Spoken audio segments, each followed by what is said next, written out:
കുട്ടാ, ഇനി അമ്പലത്തെ കുറിച്ച് എന്തെങ്കിലും അറിയാനുണ്ടോ?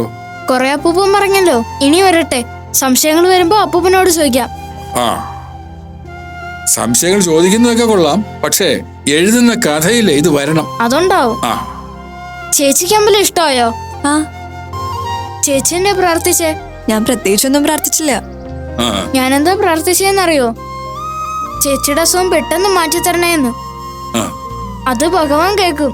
നല്ല ശക്തിയുള്ള ഭഗവാനാ. ആ. ആ അമ്മിണിയമ്മേ, അമ്പടി കേമി പേര് പോലും മറന്നിട്ടില്ലല്ലോ. അത് അമണി, അവളിവിടുന്ന് കുറച്ചു കാലം പോയപ്പോ നീ പേരൊന്നും മാറ്റിയിട്ടില്ലല്ലോ. മക്കള് രണ്ടുപേരല്ലേ? ആ, ആ അതെ. അല്ല, ഇപ്പൊ കെട്ടിയും വന്നില്ലേ? ആ. സാരംഗൊരു ബിസിനസ് ടൂറിലാ, വിദേശത്താ. അല്ലാതെ വേറെ കുഴപ്പമൊന്നുമില്ലല്ലോ. എന്തു കുഴപ്പം? അല്ല ഗംഗാരേട്ടാ, ഈ പെമ്പിള്ളേര് നാട്ടിൽ വരുമ്പോഴേ ഭർത്താവിനെ കൂടെ കണ്ടില്ലെങ്കിലേ മനസ്സിനൊരു വെപ്രാളവാ. നമ്മുടെ കൈതമുക്കിലെ ബീനയില്ലേ, നമ്മുടെ സുജന്റെ മോള്, കഴിഞ്ഞ മാസം ഇതുപോലെ അമ്പലത്തിൽ വന്ന് നിൽക്കുമ്പോഴേ ഞാൻ ചോദിച്ചു ചെറുക്കൻ എവിടെയെന്ന്. ഗൾഫിൽ പോയി, കുറച്ചു കാലം കഴിയുമ്പോ വരുമ്പോന്നൊക്കെ പറഞ്ഞു. എവിടെ? ഇട്ടിട്ട് പോയതാ. രാവിലെ തന്നെ കുളിച്ച് ഈ നടയിൽ വന്ന് തൊഴുന്നുണ്ടല്ലോ. ഒരു നല്ല മനസ്സോടെ മനുഷ്യരോടൊന്ന് സംസാരിച്ചൂടെ? തൊഴുതിട്ട് പോവാൻ നോക്ക്. അല്ല, ഡോക്ടർ മോൾക്ക് ഒരു കുഴപ്പവും പറ്റില്ലെന്ന് ധൈര്യമായിട്ടിരിക്കെ. നിങ്ങൾ ധൈര്യത്തിന്റെ കഥയൊന്നും വിളമ്പണ്ട. നട അടയ്ക്കാറായി, ചെന്ന് തൊഴു. നിങ്ങൾ നടന്നോ മക്കളെ. തല്ലി കൊല്ലണോ ഇങ്ങനത്തെ സാധനങ്ങളൊക്കെ? അവർക്ക് തിരക്കാൻ കണ്ട വിശേഷം. അവരെ കുറ്റം പറഞ്ഞിട്ട് കാര്യമുണ്ടോ അച്ഛാ? അവര് പറഞ്ഞ അവസ്ഥ തന്നെയല്ലേ ഞാനിപ്പോ. അങ്ങനെ നോക്കുമ്പോ അവരുടെ ലക്ഷണം പറയാനുള്ള മിടുക്ക് സമ്മതിച്ചു കൊടുക്കണം. ഓ, എന്നാലേ ഞാൻ അവളോട് വീട്ടിലേക്ക് വരാൻ പറയാം. നിന്റെ മക്കളുടെയും എല്ലാവരുടെയും ലക്ഷണം പറയട്ടെ. ഒരുത്തി വന്ന് നെഞ്ചത്ത് കുത്തിയാലും അതിനെ അങ്ങ് സപ്പോർട്ട് ചെയ്തോണം. അച്ഛന്റെ ദേഷ്യം കാണാൻ നല്ല രസമുണ്ട്. വല്ലപ്പോഴും അച്ഛന് ദേഷ്യം വരിക, വന്നാ പിന്നെ നല്ല രസാ.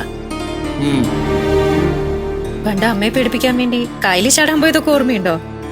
മതി മതി, അമ്പലനടയിൽ വെച്ച് പഴം പുരാണത്തിന്റെ കെട്ട് അഴിക്കണ്ട. മഴ പെയ്തു തുടങ്ങിയിട്ടുണ്ട്. അതിനുമ്പോ വീട്ടിലെത്താം. വാ.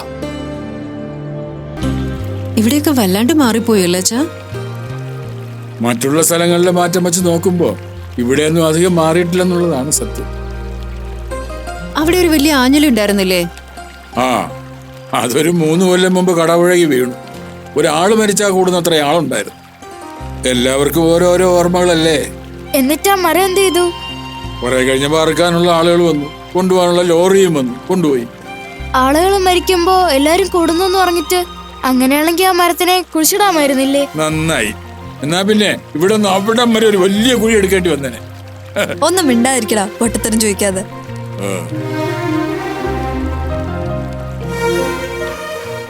ആ, ഗംഗാരേട്ടാ, വിരുന്നുകാരുണ്ടല്ലോ. വിരുന്നുകാരൊന്നും അല്ലടാ, മോളും പിള്ളേരുവാ. നീയേ വൈകുന്നേരം ആകുമ്പോഴത്തേക്ക് അങ്ങോട്ടൊന്ന് കേറ്. ഓ, ആ,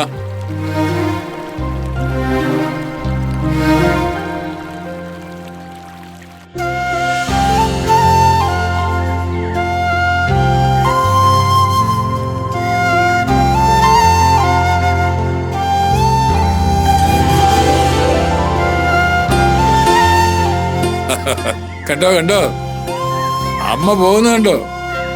ഇവിടെയൊക്കെ അമ്മ ഓടി നടന്നിരുന്ന വഴികളാ.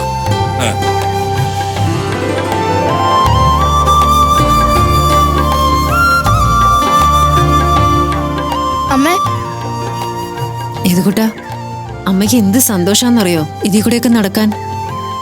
ഈ ചെറിയ കാറ്റൊക്കെ വീശുന്നതും കൊണ്ടേ ഈ വരമ്പത്തിങ്ങനെ നിന്നാ അമ്മ എല്ലാം മറന്നു പോവും. ഇങ്ങനെ കൈവീശി നിന്നാ കാറ്റടിക്കോ? വെച്ച് നോക്ക്. ആ, കാറ്റ് വരുന്നുണ്ട്. ചേച്ചി കൈ ഇങ്ങനെ വെച്ച് നോക്കേ. വയ്ക്ക്.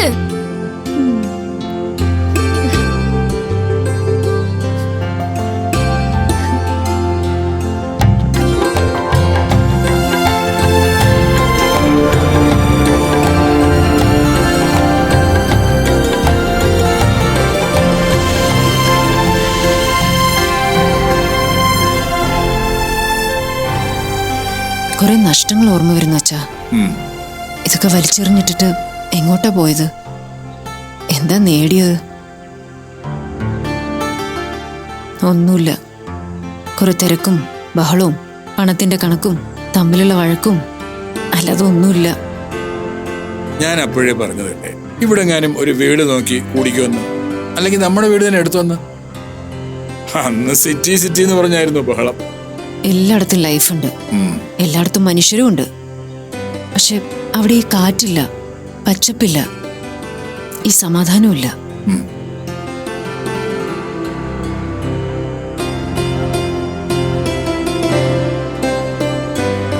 മക്കളെ പോവാം. വാ.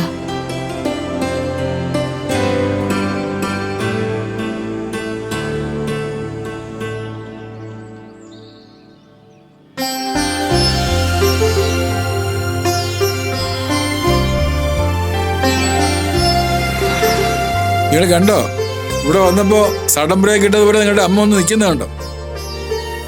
അമ്മ സ്കൂളിൽ പഠിക്കുന്ന കാലത്ത് ഈ നാട്ടിൽ ഈ ഒരു ചായക്കടയും ഇട്ടിയാദിയുടെ ചായക്കട. ഇവിടെ കാര്യമായിട്ടുള്ള പലഹാരമൊന്നും ഉണ്ടാവാറില്ല, ചൂട് പുട്ടും കടലയും കിട്ടും. പിന്നെ ഇട്ടിയാദിയുടെ ഒരു പലഹാരം ഉണ്ടല്ലോ, എന്തായിരുന്നു അതിന്റെ പേര്? തേൻ കിണ്ണം.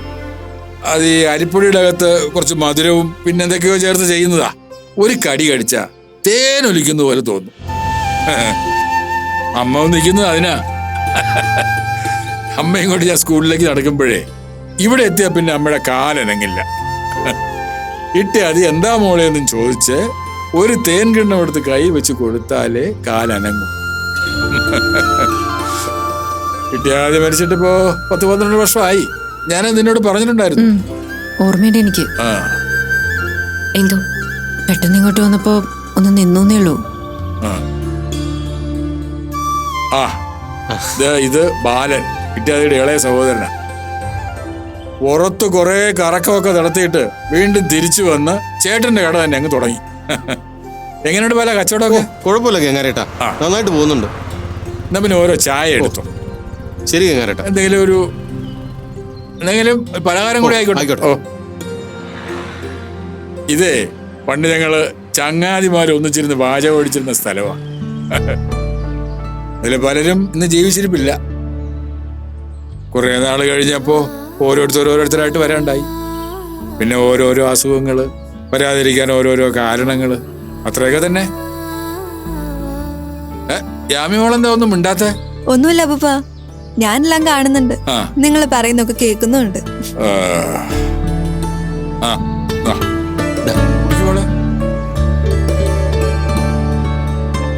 കുടിക്കൂ.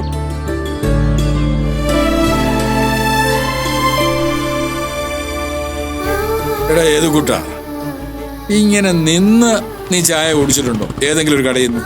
ഇല്ല. നിങ്ങൾ ചില്ലിട്ട് ഹോട്ടലിൽ ഇരുന്നല്ലേ ശീലം. ഇത് കുടിച്ചിട്ട് പറ എങ്ങനെ ഉണ്ടെന്ന്. കുടിക്കുമ്പോളെ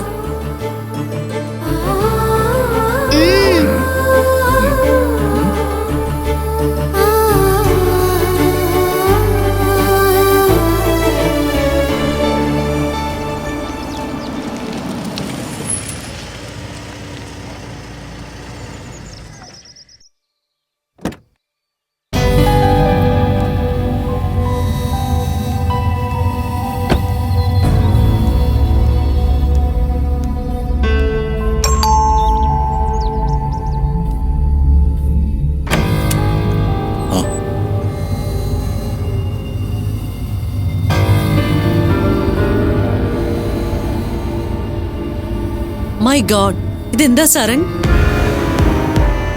സാരംഗ് പുറത്തേക്ക് ഇറങ്ങുന്നില്ലേ? എഴുന്നേറ്റപ്പോ കുറച്ച് വൈകി, പിന്നെ പതുക്കെ റെഡിയാവാന്ന് വെച്ചു.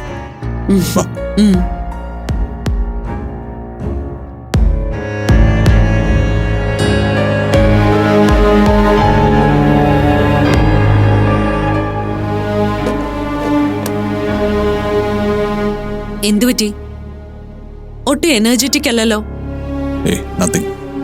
ഫുഡ് കഴിച്ചോ? ഫുഡ് വരുത്തി. ഞാനൊരു കാര്യം പറഞ്ഞാ ബുദ്ധിമുട്ടാവോ? എന്താ? സാരംഗിന്റെ ഇപ്പോഴത്തെ അവസ്ഥ കാണുമ്പോ എനിക്ക് എന്താ തോന്നുന്നറിയോ?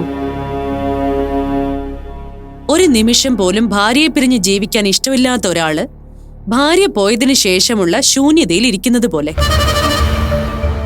ആണോ? ഏയ് മൈഥിലി പോയതിനെ കുറിച്ച് ഞാൻ ചിന്തിച്ചിട്ടേ ഇല്ല. എന്നോട് കള്ളം പറയണ്ട. കുടുംബ ബന്ധങ്ങളിൽ നിന്ന് പുറത്തു കിടക്കാനുള്ള കുടുംബനാഥന്റെ ബുദ്ധിമുട്ടുകളെ കുറിച്ച് നീണ്ട ഒരു ക്ലാസ് എനിക്ക് എടുത്തിരുന്നു. എന്തായാലും ഇത് കുറച്ചധികമാണ്.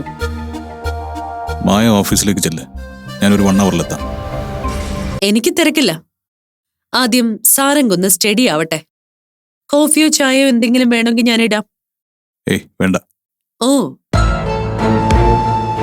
ഇവിടുത്തെ അടുക്കള മൈഥിലിയുടെ സാന്നിധ്യം ഉണ്ടാക്കുന്ന സ്ഥലമാണല്ലോ. അവിടേക്ക് ഞാൻ പ്രവേശിക്കാൻ പാടില്ല, അല്ലേ? ആ, ഇത്തരം സില്ലി ടോക്സ് നമ്മൾ തമ്മിൽ ഷെയർ ചെയ്യണ്ട. പിന്നെ എന്താണ് സാരംഗ് ഇതിന്റെ അർത്ഥം? ആരെയും കീഴടക്കാനുള്ള ചങ്കൂറ്റവുമായിട്ട് എപ്പോഴും തല ഉയർത്തിപ്പിടിച്ച് നടക്കുന്ന സാരംഗിനെയാ എനിക്കിഷ്ടം. ആ പവർ തന്നെയാ ഞാൻ ബഹുമാനിക്കുന്നത്. എനിക്കൊന്നും സംഭവിച്ചിട്ടില്ലടോ. അച്ഛന്റെ അടുത്ത് എന്തായാലും മൈഥിലി ഹാപ്പി ആയിരിക്കും, അല്ലേ? മക്കളും. അവിടുത്തെ വിവരങ്ങൾ അറിയാൻ സാരംഗിന് ഒരു മാർഗവും ഇല്ലേ? ഇല്ല, ഉണ്ടെങ്കിലും ഞാൻ വിളിച്ചു ചോദിക്കില്ല. എന്നേ മനസ്സുകൊണ്ട് അകന്നവര് താമസം ഇന്ന് അല്പം ദൂരത്തേക്ക് മാറ്റി, അത്രേ ഉള്ളൂ. ബാക്കി വ്യത്യാസങ്ങളൊന്നുമില്ല. യാമിമോള് സുഖപ്പെട്ട അവരുടനെ തിരിച്ചു വരും. പിന്നെ മൈഥിലിയെ നേരിടാൻ ബുദ്ധിമുട്ടായിരിക്കും. എനിക്ക് ബുദ്ധിമുട്ടൊന്നുമില്ല. ഒറ്റയ്ക്ക് നടക്കാൻ ഞാൻ തീരുമാനിച്ചതാ. അതിനുള്ള ധൈര്യവും ചങ്കൂറ്റും എനിക്കുണ്ട്. കീഴടക്കാനുള്ള ആകാശങ്ങൾ ബാക്കി കിടക്കുമ്പോ റെസ്റ്റ് എടുക്കുന്നതിൽ അർത്ഥമില്ല. ഇത് ഇപ്പൊ സംസാരിച്ച ടോൺ അതേ സാരംഗിന് ചേരൂ. അതേ സാരംഗ് പറയാവൂ. ഒരു കാര്യം ചെയ്യ, പോയി കുളിച്ച് റെഡിയായിട്ട് വാ. ഞാനിവിടെ വെയിറ്റ് ചെയ്യാം. ഏയ് വേണ്ട, താൻ തനിച്ചിരിക്കണ്ട. നമുക്കിടയിൽ അതൊരു ബാധ്യതയാണോ? ഒന്ന് കാത്തിരിക്കാനുള്ള അടുപ്പമൊക്കെ ഇല്ലേ? ചെല്ലേ, പോയിട്ട് വാ. ഓക്കെ, ഒരു 15 മിനിറ്റ്സ്.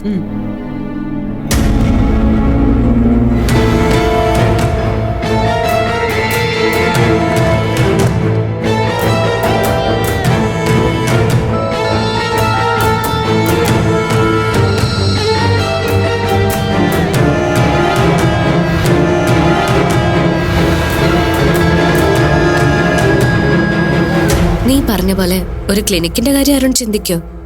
ക്ലിനിക്കിന്റെ കാര്യം ഞാൻ അത്ര സീരിയസ് ആയിട്ട് പറഞ്ഞൊന്നല്ല, എന്നാലും കിടക്കട്ടെ എന്ന് കരുതി. സ്വന്തമായിട്ടൊരു സ്ഥാപനം തുടങ്ങിയില്ലെങ്കിലും ഈ ഹോസ്പിറ്റലിൽ നിന്നല്ലാതെ വേറെ എവിടുന്ന് ഒരു ഓഫർ വന്നാലും അരുൺ അതിനെ കുറിച്ച് ചിന്തിച്ചു തുടങ്ങും. നിനക്ക് ഇത്രയും ബുദ്ധി എവിടുന്നാ കിട്ടിയത്? ഞാൻ പറഞ്ഞിട്ടില്ലേ, എന്റേതൊരു കൂട്ടുകുടുംബ. 4-5 ദമ്പതികൾ അവിടെയുണ്ട്.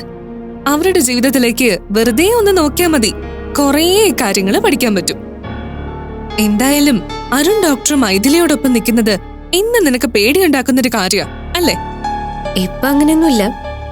എന്നാലും എടി മോളെ, പെണ്ണുങ്ങൾ എപ്പോഴാ വിഷമിക്കുന്നതെന്ന് അറിയോ? നമുക്ക് മാത്രമായിട്ടുള്ള സ്നേഹം മറ്റൊരാൾക്ക് പകുത്തു പോകുമ്പോ. ഡോക്ടർ മൈഥിലിയുടെ കാര്യത്തില് അരുൺ കാണിക്കുന്ന കെയർ നിനക്ക് ടെൻഷൻ ഉണ്ടാക്കുന്നുണ്ട്.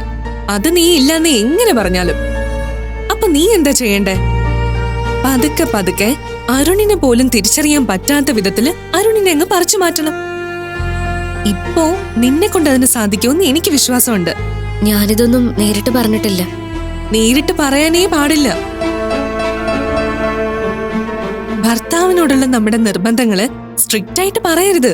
പകരം അയാൾക്ക് കൊടുക്കുന്ന കഞ്ഞിയിലും കറിയിലും അയാളോടുള്ള സംസാരത്തിലും ഒക്കെ നമ്മുടെ നിർബന്ധങ്ങളെ പതുക്കെ പതുക്കെ അങ്ങ് മിക്സ് ചെയ്യണം. ഒരു ഘട്ടം വരുമ്പോ ഇനി നമ്മൾ പറയുന്ന അല്ലാതെ മറ്റൊന്നും അയാളെ കേൾക്കില്ല എന്നുള്ളൊരു കണ്ടീഷൻ വരും. അവിടെ നീ എന്ത് ചെയ്താലും അരുൺ അത് ന്യായീകരിക്കും, മറ്റുള്ളവരോട് തർക്കിക്കും. നീ അങ്ങ് വല്ലാതെ വളർന്നു പോയി കേട്ടോ. നീ വല്ല മോട്ടിവേഷൻ ക്ലാസ്സിന് പോണം. തൽക്കാലം ഞാൻ ഈ പോക്കങ്ങ് പൊയ്ക്കോളാം. ഞാൻ ആലോചിക്കുന്നേ നിന്നെ കെട്ടാൻ വരുന്നവന്റെ അവസ്ഥയെക്കുറിച്ച്. ആ, അതിനെ കുറിച്ച് നിനക്ക് സംശയമൊന്നും വേണ്ട. ഞാൻ ഇത്ര സമയമൊന്നും എടുക്കില്ല. ഒടിച്ച് മടക്കി എന്റെ പോക്കറ്റിലിട്ടിട്ടുണ്ടാവും. സ്നേഹ, അല്ല ഇതെന്തോറ്റി പെട്ടെന്നിങ്ങി പോന്നെ? എടോ, ഞാനൊരു കാര്യം മറന്നുപോയി. ഇന്ന് ആ പാസ്പോർട്ട് ഓഫീസിൽ പോകേണ്ട ദിവസമാ. അറിയാം, കുറച്ച് സമയം താൻ ബോറടിച്ചിരിക്കേണ്ടി വരും. ഒന്ന് പാസ്പോർട്ട് ഓഫീസ് വരെ പോകണം. Just 1 hour. അതിനു മുമ്പ് ഞാൻ തിരിച്ചു വരും. അതിനെന്താ, എനിക്ക് കുഴപ്പമൊന്നുമില്ല. അല്ല, എന്താ പെട്ടെന്ന് പാസ്പോർട്ടിന്റെ ആവശ്യം? ഫോറിൻ ടൂർ വല്ലതും പ്ലാനിലുണ്ടോ? അങ്ങനെ ഒരു ഐഡിയ വന്നാ ആ നേരത്തെ ഇടുന്ന ഓടണ്ടല്ലോ, അതുകൊണ്ടാ. അങ്ങനെ ഒരു ഐഡിയ വരാനൊന്നും നിക്കണ്ട, അങ്ങ് പ്ലാൻ ചെയ്യുന്നേ. കുറച്ചു നാള് കഴിഞ്ഞേ കയ്യിലൊരു കുട്ടിയൊക്കെ ആവുമ്പോ അലയാനുള്ള മൂടൊക്കെ അങ്ങ് പോവും. നോക്കാം. സ്നേഹം വേഗമാവട്ടെ. എന്നാ ഞാൻ പോയി റെഡി ആവട്ടെ. ഞാൻ പറഞ്ഞത് കേട്ടല്ലോ, പതുക്കെ ഒരു ഫോറിൻ ട്രിപ്പൊക്കെ പ്ലാൻ ചെയ്തോ. ഒന്ന് കറങ്ങി അടിച്ചിട്ടൊക്കെ വാ. അരുണിനോട് ഞാനും സീരിയസ് ആയിട്ട് പറഞ്ഞോളാം. നീ പറഞ്ഞ നടക്കും. നിന്നെ അരുണ് വല്ലാതെ പിടിച്ചിട്ടുണ്ട്. എന്ത് ഭംഗിയായിട്ട് നീ സംസാരിക്കുന്നൊക്കെ ഇന്നലെ രാത്രി എന്നോട് പറഞ്ഞു. ആണോ? പിന്നല്ലാതെ. ഇടയ്ക്കിടയ്ക്ക് നീ ഇങ്ങനെയൊക്കെ ഒന്ന് ഇറങ്ങിക്കോ. എന്റെ ജീവിതം ഒന്ന് കൊഴിപ്പിക്കാനാ.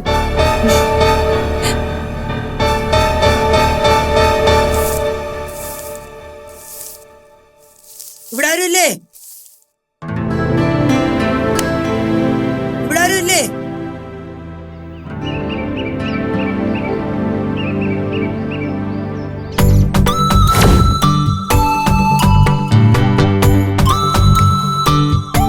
ആരാ? കണ്ണൻ. ഇവിടുത്തെ മൂപ്പരെന്തിയെ? മൂപ്പരോ? അതാരാ? ഇവിടുത്തെ ആളെ. ആൾക്ക് പേരില്ലേ? പേരൊന്നും എനിക്ക് അറിഞ്ഞൂടാ, ഇനി കാണുമ്പോ ചോദിക്കാം. നമ്മളാരാണാവോ? മൂപ്പര മോളാ, വരുമെന്ന് പറഞ്ഞിരുന്നു. എന്താ പേര്? എന്റെ പേര് മൈഥിലി. ഡോക്ടർ അല്ലേ? എന്നോട് മൂപ്പര് പറഞ്ഞിട്ടുണ്ട്. ഈ മൂപ്പര് എന്തിനാ വന്നേ? ചെറുക്കൻ എവിടെ? ഏത് ചെറുക്കൻ? എന്റെ മോനോ? ആ, ഞാൻ അവനെ വിളിച്ചോണ്ട് പോകാൻ വന്നതാ. വേണമെങ്കിൽ മൂപ്പരൊന്ന് വിളിച്ചു നോക്കി. ഒരു സ്ഥലത്ത് കയറി വന്നിട്ട് കൃത്യമായി കാര്യം പറഞ്ഞാ എന്താ? എന്റെ മോനെ കൊണ്ടുപോകണമെന്ന് പറഞ്ഞാ എനിക്ക് കൃത്യമായിട്ട് സ്ഥലം അറിയണ്ടേ? ആരാ മോളേത്? ആഹാ, നീയായിരുന്നു. മൂപ്പരെ, ഞാൻ എന്തിനാ വന്നേന്ന് പറഞ്ഞിട്ട് മനസ്സിലാവുന്നില്ല. കൃത്യമായിട്ടൊന്ന് പറഞ്ഞു കൊടുക്ക്.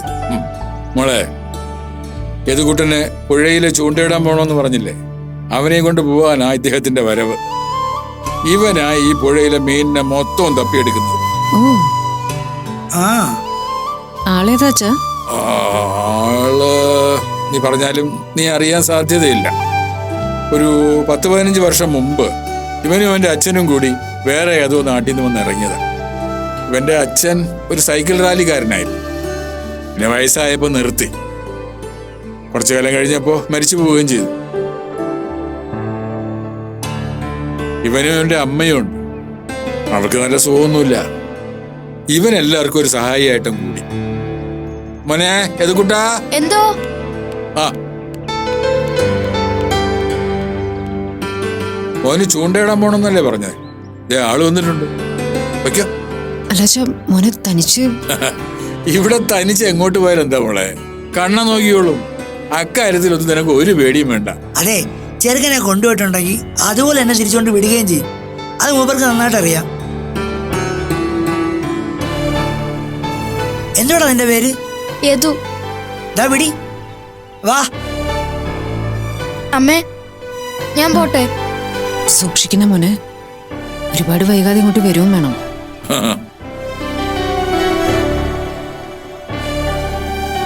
പാവോ മോളെ, എന്ത് പണിയും ചെയ്യും. ഒന്നിനും ഒരു മടിയുമില്ല. അവന്റെ അമ്മയ്ക്ക് ക്യാൻസറാ. ഞാൻ ഇടയ്ക്കിടയ്ക്ക് വിളിക്കും, എന്തെങ്കിലും ചെറിയ ചെറിയ പണിയൊക്കെ ചെയ്യിക്കും. അല്ലാതെ ഇത്തിരി കാശ് കയ്യിൽ വെച്ച് കൊടുത്താൽ അവൻ വാങ്ങിക്കില്ല. ഗുരുത്വമുള്ളവനാ. കഷ്ടപ്പാടില്ലാത്തവരെ കാണാൻ പറ്റാണ്ടായി അല്ലേ അച്ഛാ? എല്ലാവർക്കും കഷ്ടപ്പാടുണ്ട്. പക്ഷെ ഓരോ മനുഷ്യനും വിചാരിക്കുന്നത് ഏറ്റവും കഷ്ടപ്പെടുന്നത് അവരാന്ന, ബാക്കിയുള്ളവർ സുഖിക്കുകയാണെന്ന്. അതങ്ങനെ ഒരു കണക്ക്.